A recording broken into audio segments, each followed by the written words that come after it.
ठाकुर जी एक दिन खेल रहे सब सखान के संग, और खेलते खेलते इतने में श्रीदामा भागन लगो। ठाकुर जी बोले, ए श्रीदामा कहां को जा रहे है? श्रीदामा बोलो, लाला ससुराल जा रहा हूं अपनी। ठाकुर जी बोले, नंदगाम सुनो, बरसानो सुनो, वृंदावन सुनो, गोकुल सुनो, जे ससुराल कौन सा गांव है भैया?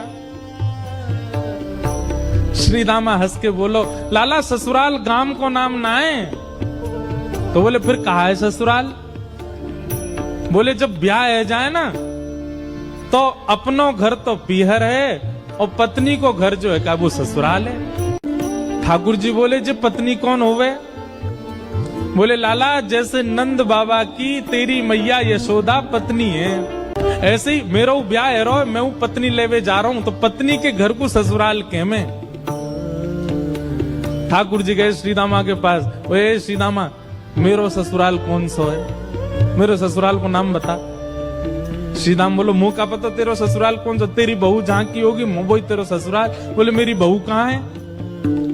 श्रीदामा बोलो, लाला मुंह ते मत पूछे, मैया तो जाके पूछ। ठाकुर जी तो आज पहुंच गए सुबेरे ही, और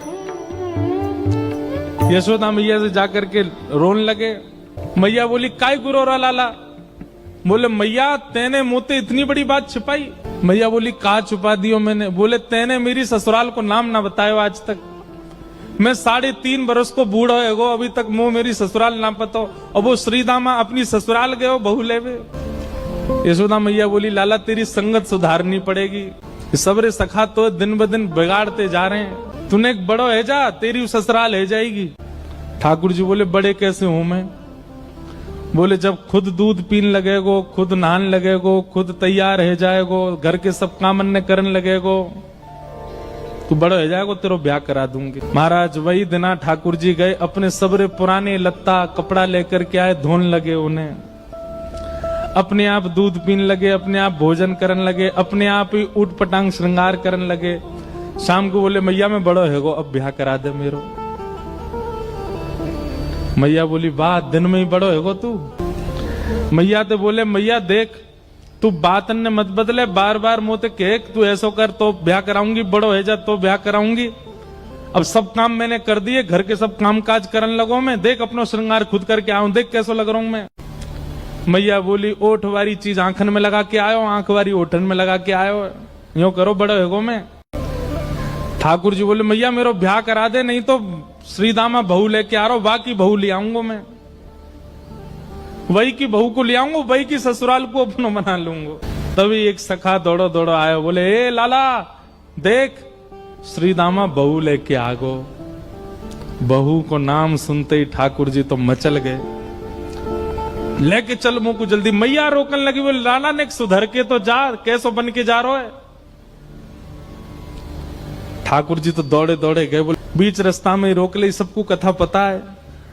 माधवी की माँ ने पहले ही मना करके भेजा था कि बोले तेरे सखा, तेरे पति जो श्रीदामा, उनके जो सखा कृष्ण है, उनको मुख मत दिखाइयो। ठाकुर जी पालकी में घुस गए, हाथ पांव जोड़ के कहने लगे, भाभी जी एक बार ने अपना मुख दिखाए दो, लेकिन माधवी ने नहीं दिखाया। ठाकुर जी कह रहे हैं, देख ले, बड़े बड़े जोगी, बड़े बड़े तपस्वी, बड़े बड़े ध्यानी हमारे मुख को देखवे के काजे तड़पे, और हम तेरे सामने बैठे, तू हमें मोहना दिखा रही अपनो। माधवी ने मुख नहीं दिखाया। ठाकुर जी बोले, ठीक है, तड़पेगी मुंह को देखवे के काजे। माधवी बोली, मोह ना तड़पनो, मेरे पास मेरो खसम है, वही देख लूंगी, तुम्हें काई को देखना। ठाकुर जी बोले, वचन दे के जा रहा हूं, तड़पेगी। जैसे छोटे से बालक कभी कभी बड़ी बड़ी बात करते हैं तो बड़े लोग उसको मजाक में लेते हैं, ऐसी माधवी ने भी मजाक में लिया, देखा ही नहीं ठाकुर जी को। श्री शुकाचार्य जी वर्णन करते हैं, वृंदावन में कैसी स्थिति है। गोपियां दोहन करती हैं तो घर घर घर जो दही की मथनी की आवाज आती है ना, उसी में ही कीर्तन करने लग जाती हैं। कृष्ण ऐसे, कृष्ण के नेत्र ऐसे, कृष्ण की नासिका ऐसी, कृष्ण के कान ऐसे, कृष्ण को मोर पिछ ऐसो, कृष्ण की पीताम्बरी ऐसी, कृष्ण की भुजा ऐसी, कृष्ण के चरण ऐसे। कोई गोपी अपने घर में चौका लगा रही है और चौका में पौंछा की जो छर्र छर्र आवाज आवे, वही छर्र छर्र ध्वनि में ही कीर्तन करने लग जाए, कृष्ण ऐसे, कृष्ण ऐसे। हसितम मधुरम, चलितम मधुरम, वमितम मधुरम, मधुराधिपते अखिलम मधुरम। इन सबकी बातें सुनकर के मीराबाई, माधवी को ऐसा लगता है कि इन सब से तो मैं श्रेष्ठ हूं, कम से कम अपने पति की ही हूं, इन सब की तरह तो नहीं। पूरे दिन उस कृष्ण की प्रशंसा करती रहती हैं।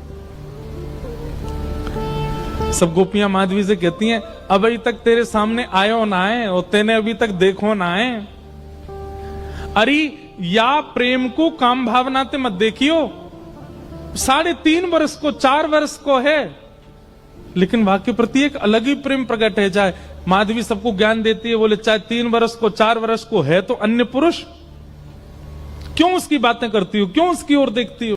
लेकिन 24 घंटे गोपियों के बीच में रहती माधवी को और कोई चर्चा ही नहीं सुनाई देती।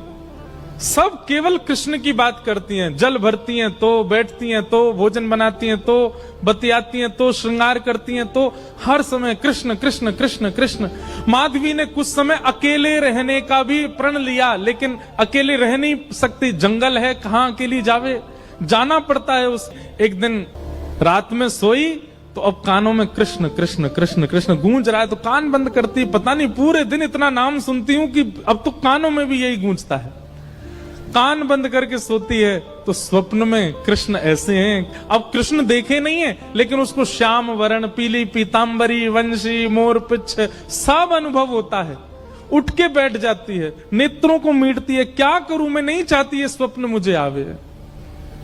अब धीरे धीरे माधवी की स्थिति ऐसी होने लगी कि अब वो ना चाह करके भी कृष्णमयी ही हो गई है।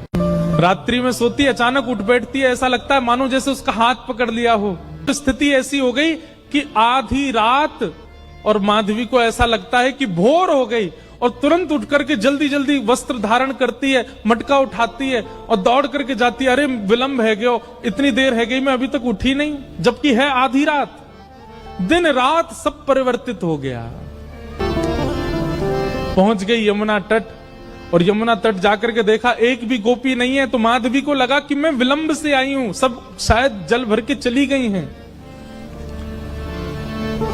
जल भर के रोज जाती है माधवी, लेकिन आज पता नहीं उस पात्र में इतना भार कहां से आ गया कि स्वयं ही नहीं उठा पा रही है। इधर उधर देखने लगी, याचना करने लगी, कोई तो आवे, कोई तो उठा दे, और तभी कोई नहीं है वहां। नंद नंदन श्याम सुंदर चलते हुए आ रहे हैं माधवी के पास। माधवी की मति घूम गई है, आधी रात ही आ गई, और तभी ठाकुर जी वहां पहुंच गए। पहले तो चाल देखी तो चाल पर मोहित हुई, फिर जब वक्ष देखा तो वक्ष पर, जब हाथ देखे तो हाथ की चलन पर मोहित हो गई, और मुख देखा तो भूल गई सुध बुध। ठाकुर जी आए और आकर के मंद मुस्काए के बोले, हेरी गोपी उचाए ना पा रही, चल ले मैंने एक हाथ लगा दूं, उचाले याकू। और एक तरफ से माधवी ने मटकी पकड़ी और दूसरी तरफ से ठाकुर जी आकर के नन्हे से गोपाल जी ने जैसे ही हाथ लगाया, मटकी उठने लगी। लेकिन मटकी पर नेक सहारा देते माधवी रख लेती, ऐसा नहीं।